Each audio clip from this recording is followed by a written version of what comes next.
పరమ పవిత్రమైన ఈ శ్రావణ మాసంలో మనం అందరము తప్పకుండా వినవలసిన కథ ఇది.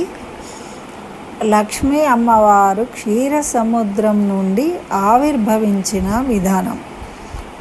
అది మనకు క్షీరసాగర మథనం అనే ఘట్టాన్ని పారాయణ చేస్తారు కొంతమంది.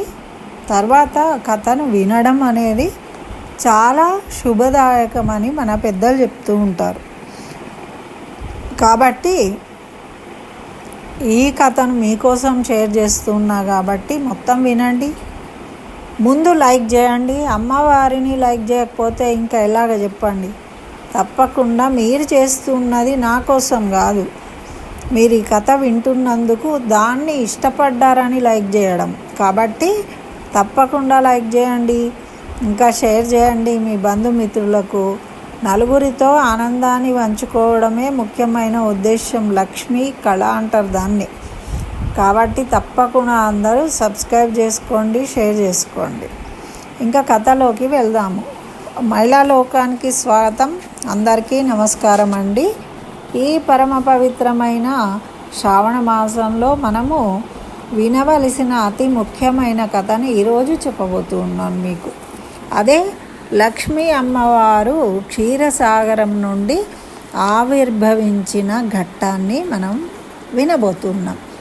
అయితే శ్రద్ధగా వినండి. చక్కగా విన్న తర్వాత అమ్మవారిని స్మరించుకొని నమస్కరించుకోండి.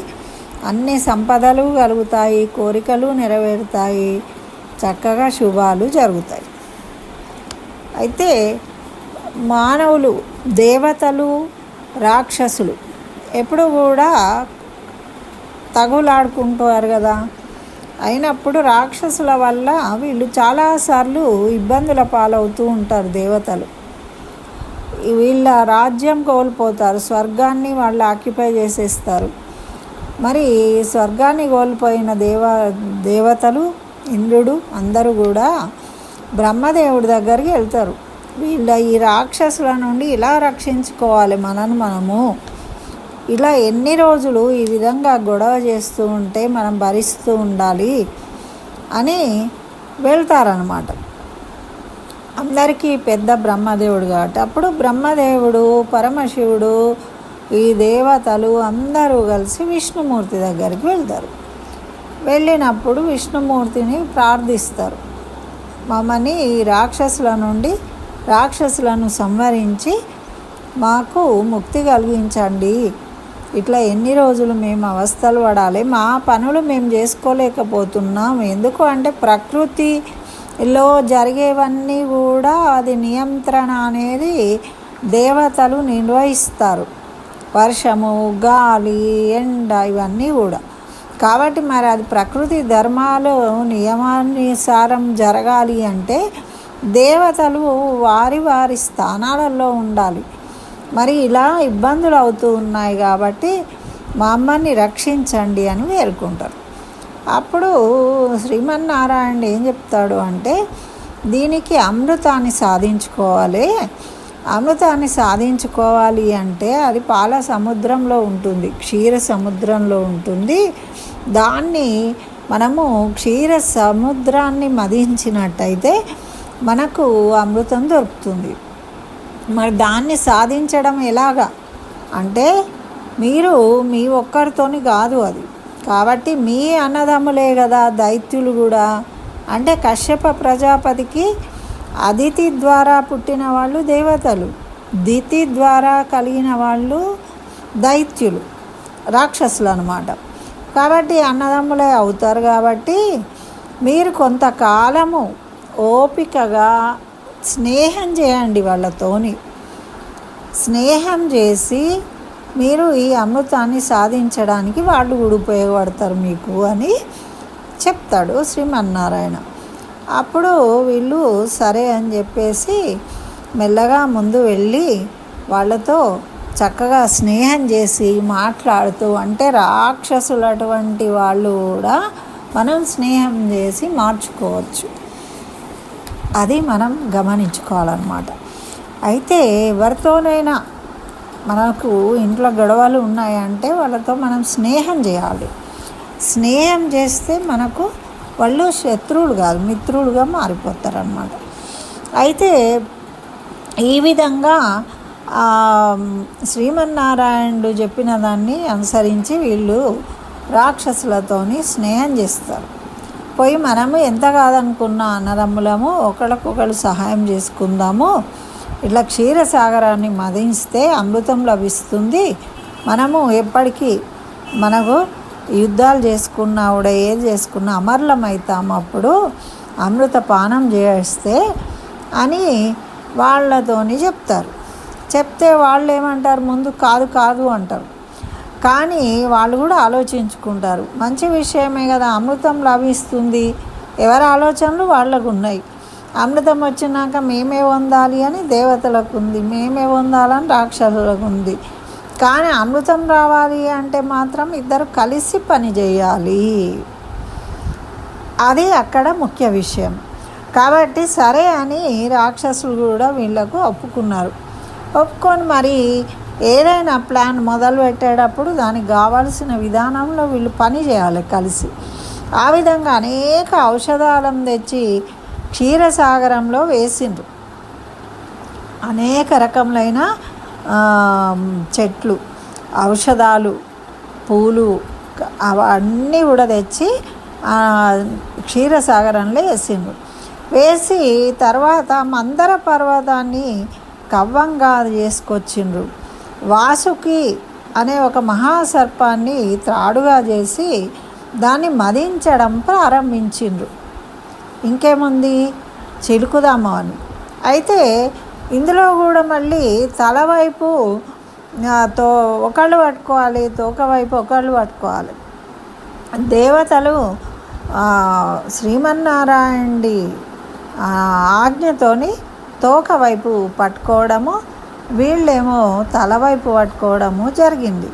వాళ్ళు ఏమంటారు రాక్షసులు, మేము తోకెందుకు పట్టుకుంటాం, మేము కాళ్ళు పట్టుకుంటామా, మేము తలనే పట్టుకుంటామా అంటారు. అంటే వాళ్ళు చెప్పింది వినండి, ఇప్పుడు మీరు అమృతం వచ్చేదాకా అని శ్రీమన్నారాయణుడు చెప్తాడు.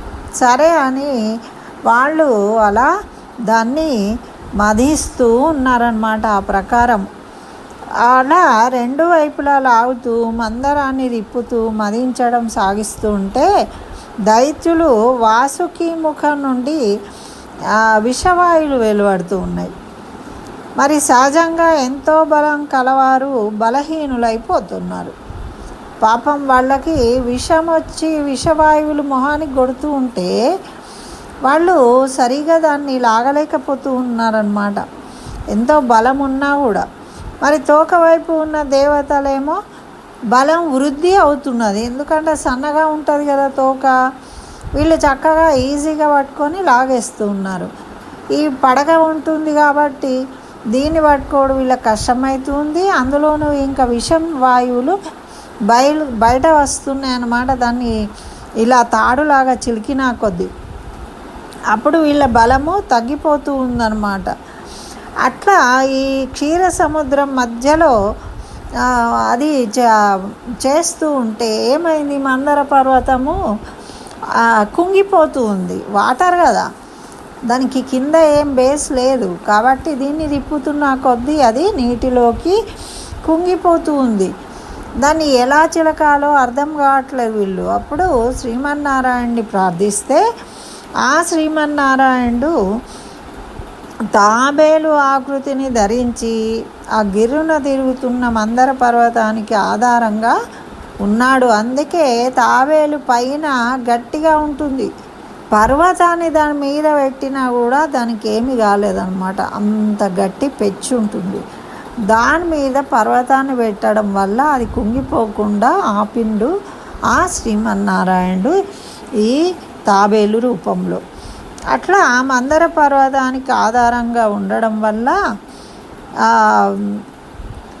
అక్కడ వాళ్ళు చిలకడం మళ్ళీ ప్రారంభించిండ్రనమాట. ఇట్లా దైత్యుల మధ్యలో కూడా ప్రవేశించి పామును లాగి వారికి సహకరించిండు. మరి ఏంటి పాపం, దైత్యులు లాగలేకపోతూ ఉన్నారు, దేవతలేమో లాగుతూ ఉన్నారు. మరి మంచిగా లాగితేనే కదా. వాళ్ళకేమో విషం కొట్టడం వల్ల వాళ్ళు లాగలేకపోతున్నారు.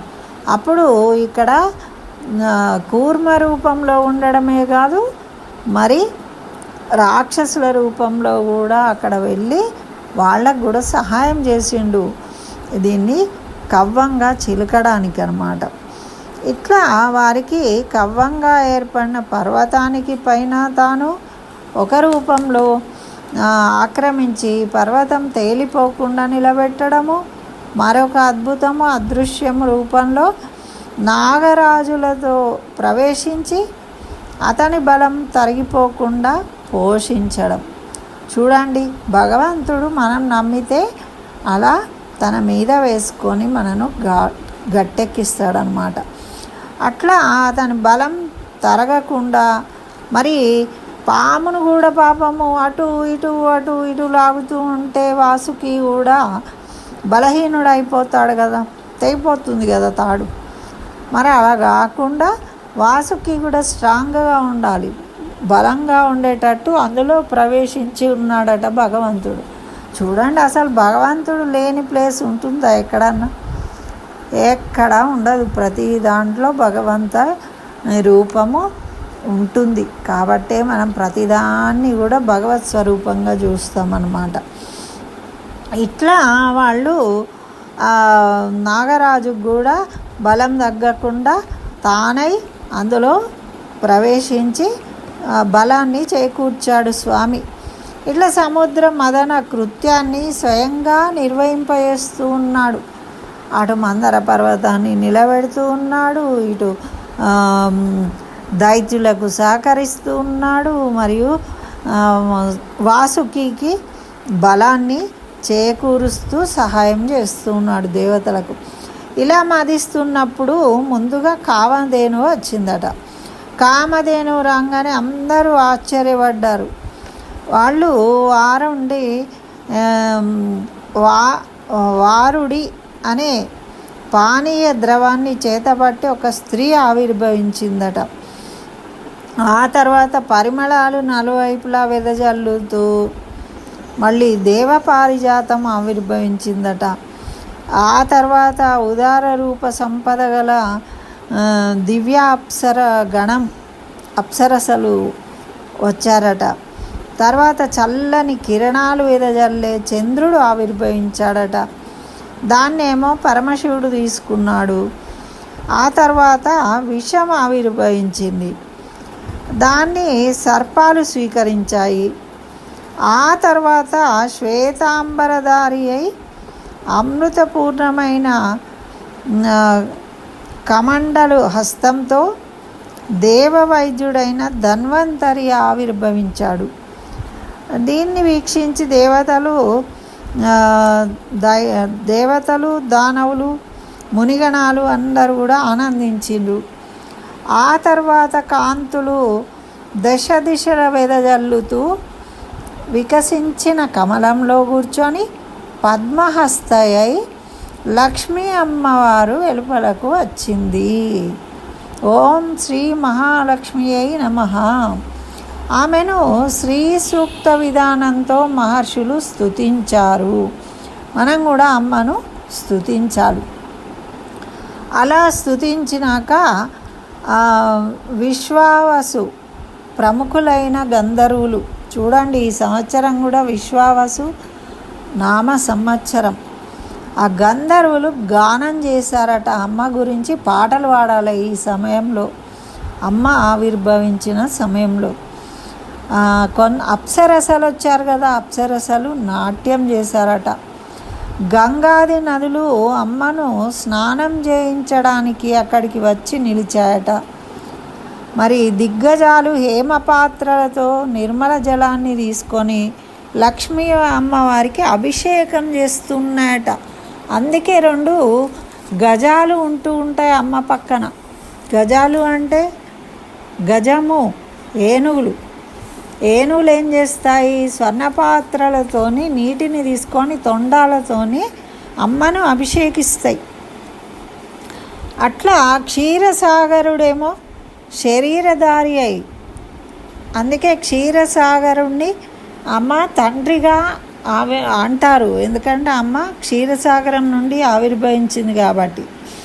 వారు వచ్చి పసివాడని పద్మమాలను సమర్పించారట అమ్మవారికి. విశ్వకర్మనేమో అన్ని రకాల వివిధ అలంకారాలను అన్నిటిని ఆభరణాలను సమర్పించిందట విశ్వకర్మ.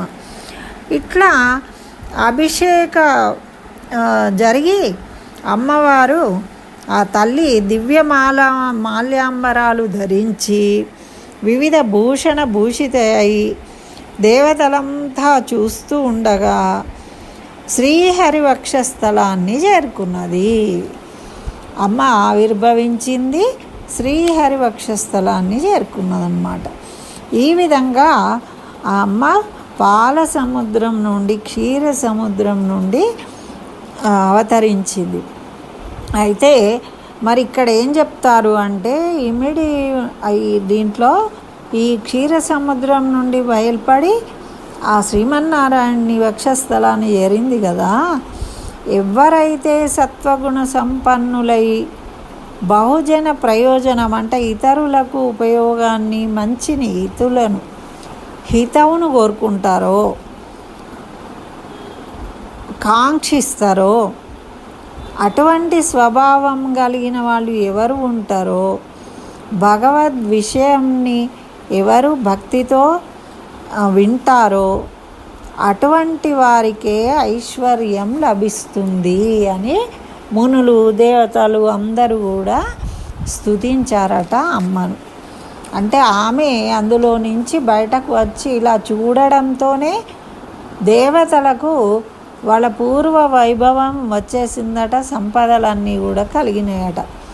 అమ్మ చల్లని చూపు పడినందువల్లనే మరి ఎప్పుడైనా మనం సాత్విక గుణం కలిగి ఉండాలని అప్పుడు పురాణంలో మనకు మునులు తెలియజేసిండ్రు. అమ్మ ఎలాంటి ప్రదేశాలలో ఉంటుంది అంటే ఎక్కడైతే గొడవలు ఉండవో, ఎక్కడైతే కీచులాటలు ఉండవో, పెద్దగా అరవడము, తిట్టుకోవడము, కొట్టుకోవడము, అపరిశుభ్రంగా ఉండడము, తర్వాత ధర్మాన్ని పాటించకపోవడము, ఇలాంటివి ఎక్కడైతే ఉంటాయో అక్కడ అమ్మ నిలవదట. కాబట్టి లక్ష్మీదేవి రావాలి అంటే మనం సౌమ్యంగా ఉండాలి, సత్వగుణాన్ని కలిగి ఉండాలి, పరిశుభ్రంగా ఉండాలి, ఇల్లు పరిశుభ్రంగా ఉండాలి, మన మాటలు పరిశుభ్రంగా ఉండాలి, మన మనస్సు పరిశుభ్రంగా ఉండాలి, మన చుట్టుపక్కల పరిశుభ్రంగా ఉండాలి. మనము చారుమతి చెప్పినట్టు తను ఒక్కతే అనుభవించకుండా దాన్ని నలుగురికి పంచాలి. తను లక్ష్మీదేవి తనకు కలలో కనిపించిందన్న విషయం మనమైతే చెప్పేవాళ్ళం కాదు. గుట్టు చప్పుడుగా మనమే పూజ చేసుకొని మనమే లాభపడాలనుకునే వాళ్ళం ఈ కాలంలో. కానీ చారుమతి ఆ పని చేయలేదు. తనకు కలలో కనిపించిన విషయము అందరితో చెప్పింది, చెలులు అందరితో చెప్పి అందరినీ కూడా పిలిచి అక్కడ నోము వ్రతాన్ని చేయించింది. అందరూ కూడా లాభపడ్డారు దాంతో. ఆ విధంగా బహుజనుల యొక్క హితమును ఎవరు కోరుకుంటారో, ఎవరైతే సాత్విక గుణం కలిగి సాంప్రదాయబద్ధంగా ధర్మాన్ని ఆచరిస్తారో వాళ్ళ దగ్గరికి అమ్మ నిలుస్తుంది అని మనకు ఈ పురాణం ద్వారా తెలియజేస్తూ ఉన్నారు. కాబట్టి అందరూ ఆ విధంగా ఉండడానికి మంచితనంతో ప్రయత్నం చేసి అమ్మవారి అనుగ్రహాన్ని పొందాలని కోరుతూ ఈ కథను మీకు షేర్ చేస్తూ ఉన్నాను. తప్పకుండా లైక్ చేయండి. ఓం మహాలక్ష్మి అయిన మహా లేకుంటే క్షీరసాగర సంభవ అని ఈ విధంగా ఏదైనా ఒక లక్ష్మీ నామాన్ని కామెంట్లో రాయండి. మరి మీ బంధుమిత్రులకు షేర్ చేయండి. ఇంకా నా ఛానల్ సబ్స్క్రైబ్ చేయకుంటే సబ్స్క్రైబ్ చేయండి. ఇదండి మహాలక్ష్మి యొక్క ఆవిర్భావం అయిపోయింది, మనందరినీ కరుణిస్తుంది. కాబట్టి మనందరం కూడా ఈ కథను విని అమ్మను స్మరించి చక్కగా నమస్కరించుకుందాం. స్వస్తి. సర్వం శ్రీకృష్ణ చరణారవిందార్పణమస్తు.